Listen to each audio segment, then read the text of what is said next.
Muy buen día, somos el equipo 3, conformado por Elías Momentey Vázquez, Martín Pedro Regules Aburto, Alfonso José Rodríguez García y su servidor Ángel Barreto Muñoz.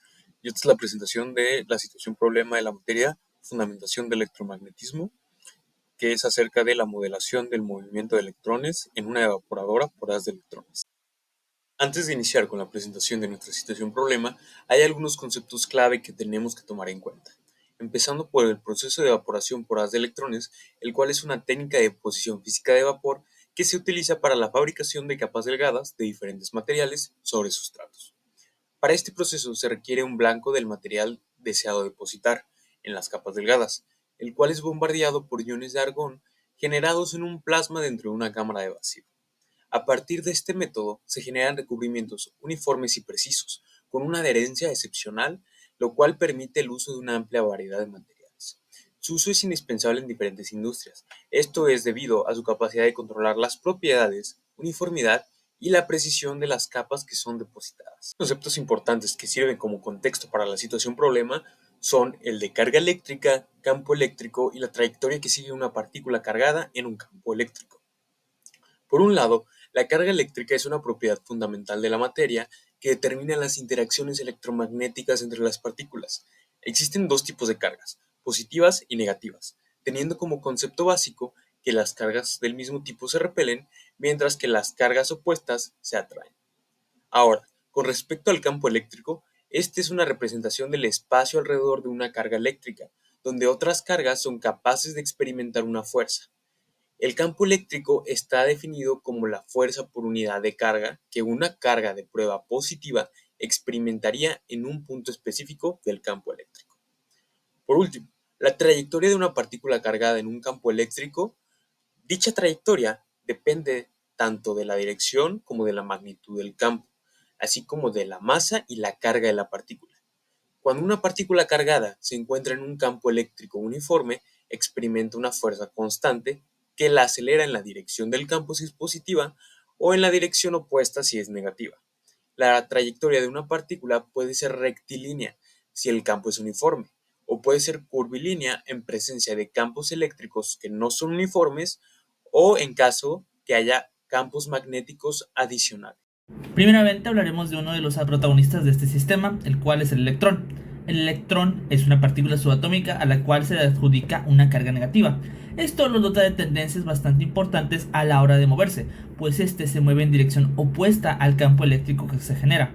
Esto es debido a la carga negativa que se tiene. Y hablando de cargas, la carga eléctrica fundamental del electrón es de menos 1.602 por 10 a la menos 19 coulombs. Ahora bien, su masa es de 9.109 por 10 a la menos 31 kilogramos. Pasando de lleno a lo que es el sistema de análisis, básicamente es una máquina de Physical Vapor Deposition, también llamada evaporadora por haz de electrones, en la cual un filamento calentado emite electrones por un efecto llamado termoiónico.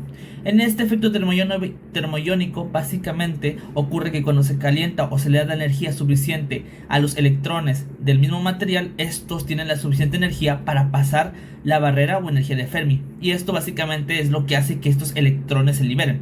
Ahora bien, estos electrones, después de haber sido emitidos por efecto termoiónico, son acelerados hacia un blanco mediante un campo eléctrico dado. Este campo eléctrico básicamente se da por un potencial aplicado en un circuito.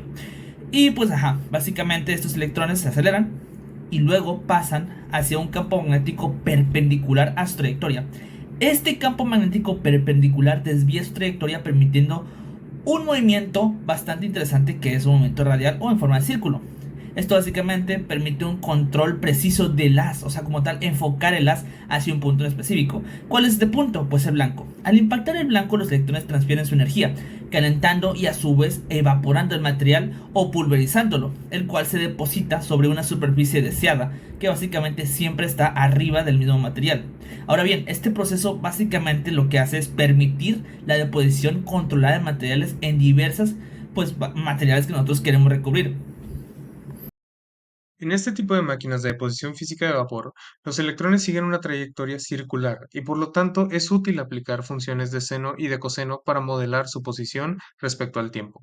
Con esto se obtuvo el siguiente vector de posición, donde la componente en X está dada por el producto del radio y del seno de la velocidad angular por el tiempo, mientras que la componente en Y está dada por el negativo del radio por el coseno de la velocidad angular por el tiempo más la suma de la posición en y y el radio.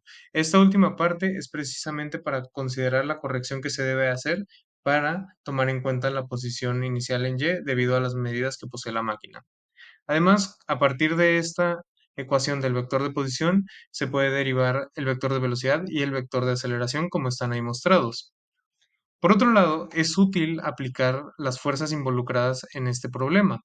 Por un lado se encuentra la fuerza de Lorentz, que es la que nos proporciona la curvatura que van a experimentar los electrones debido al campo magnético que está siendo aplicado. Esta fuerza va a estar dada por la carga de los electrones, por el producto cruz del vector velocidad y el vector del campo magnético.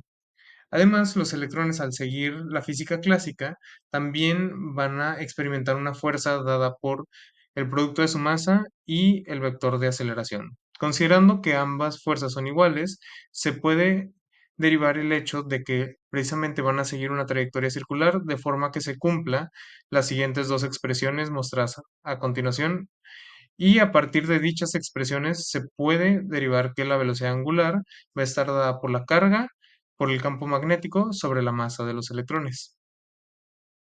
Para determinar el radio de la trayectoria circular que seguirán los electrones a lo largo de todo este proceso, se pueden utilizar las ecuaciones de fuerza ya descritas previamente.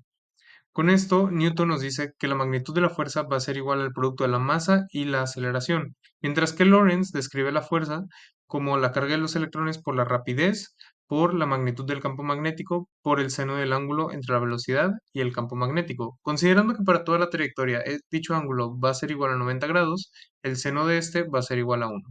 Además, la aceleración centrípeta va a ser la rapidez al cuadrado sobre el radio. Con esto, se tiene que el radio va a ser igual a la masa por la velocidad inicial sobre la carga de los electrones por la magnitud del campo magnético.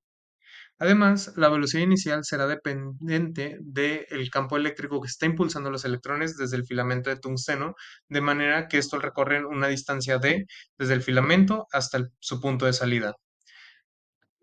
La velocidad inicial va a ser igual a la raíz cuadrada de 2 veces la carga de los electrones por la magnitud de campo eléctrico por d sobre la masa de dichos electrones.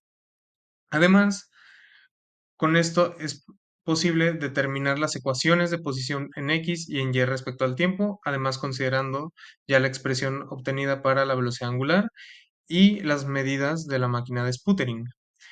A partir de dichas ecuaciones se pueden ir variando los valores de campo eléctrico y campo magnético para manipular las velocidades iniciales y el radio de la trayectoria que seguirán los electrones. A partir de las ecuaciones determinadas en la diapositiva anterior, es posible modelar la trayectoria que seguirán los electrones a distintos valores de campo magnético y de campo eléctrico. Aquí se presenta la primera trayectoria de un electrón que está impulsado por un campo eléctrico de 100 kilovatios sobre metro y que va a experimentar un campo magnético de aproximadamente 1.70 militeslas. De esta forma se ve que bajo estas condiciones el electrón le tomará 15.99 nanosegundos llegar al centro del blanco, de manera que se podría obtener una película homogénea para recubrir un sustrato de una forma relativamente rápida. A diferencia de la trayectoria 1, la trayectoria 2 posee menores intensidades de campo eléctrico y magnético. Esto resulta en una menor fuerza dada la interacción de la partícula con los campos y esto, a su vez, causa que la velocidad sea menor y esto se traduce a que el tiempo de recorrido de la partícula a donde queremos que llegue, en este caso el electrón, a nuestro target, sea mayor. Ahora bien, en la trayectoria 3 tenemos un campo magnético de 5 militeslas, a diferencia de 1.7 militeslas en la trayectoria 1.